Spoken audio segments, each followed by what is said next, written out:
भगवान श्री राम ने माता सबरी को नवदा भक्ति का ज्ञान देते हुए तीसरी प्रकार की भक्ति समझाते हुए कहा कि गुरु पद पंकज सेवा तीसरी भक्ति अमान।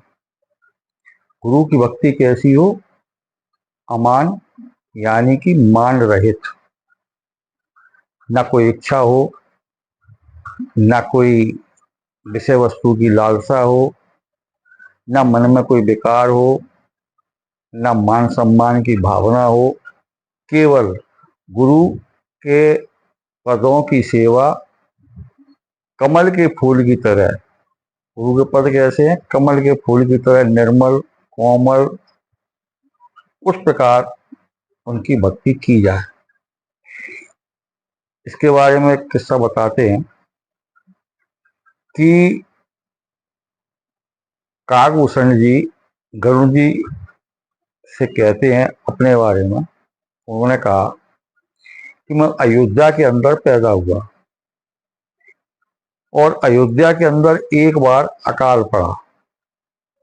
तमाम पशु, तमाम लोग उस अकाल में मरने लगे। तब मैं वहां से आके सीधा उज्जैन नगरी में आया।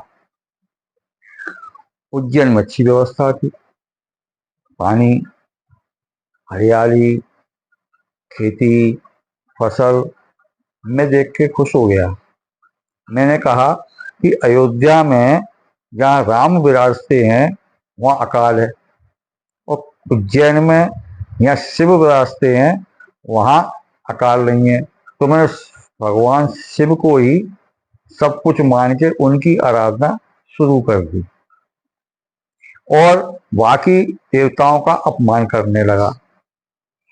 मेरे गुरु जिन्होंने मुझे पढ़ाया, मुझ गरीब को जिन्होंने मुझे शिक्षा दी, शिक्षा देने के बाद जब उन्होंने मुझसे बहुत कहा कि तुम इस प्रकार अन्य देवताओं की अवहेलना ना करो, तो मैं गुरु पर ही क्रोधित हो गया। गुरु का मैंने अपमान कर दिया। जब गुरु का अपमान हुआ, मैं शिव भक्ति में तल्लीन था, तो भगवान शिव एकदम अचानक से प्रकट हो गए और उन्होंने मुझे तत्काल भस्म हो जाने का श्राप दिया। जैसे ही गुरु पता लगा, गुरु वहां पहुंचे, त्राहिमाम कह के भगवान शिव की उन्होंने आराधना की। भगवान शिव जो है प्रसन्न होकर उन्होंने कहा कि तुम 1000 वर्ष तक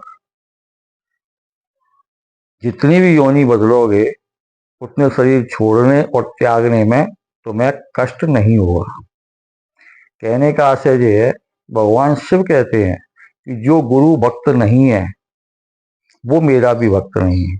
मेरे मंदिर में चाहे दिन भर बैठे रहो, मेरी आराधना पूजा करते रहो, अगर गुरु का अपमान किया तो मुझसे वरदान तो मिलेगा नहीं, अपितु श्राप अवश्य मिलेगा। उसी प्रकार भगवान श्री राम ने भी भक्ति में बताया कि गुरु पद पंकज सेवा तीसरी भक्ति अमान। उन्होंने भी गुरु की प्राथमिकता दी।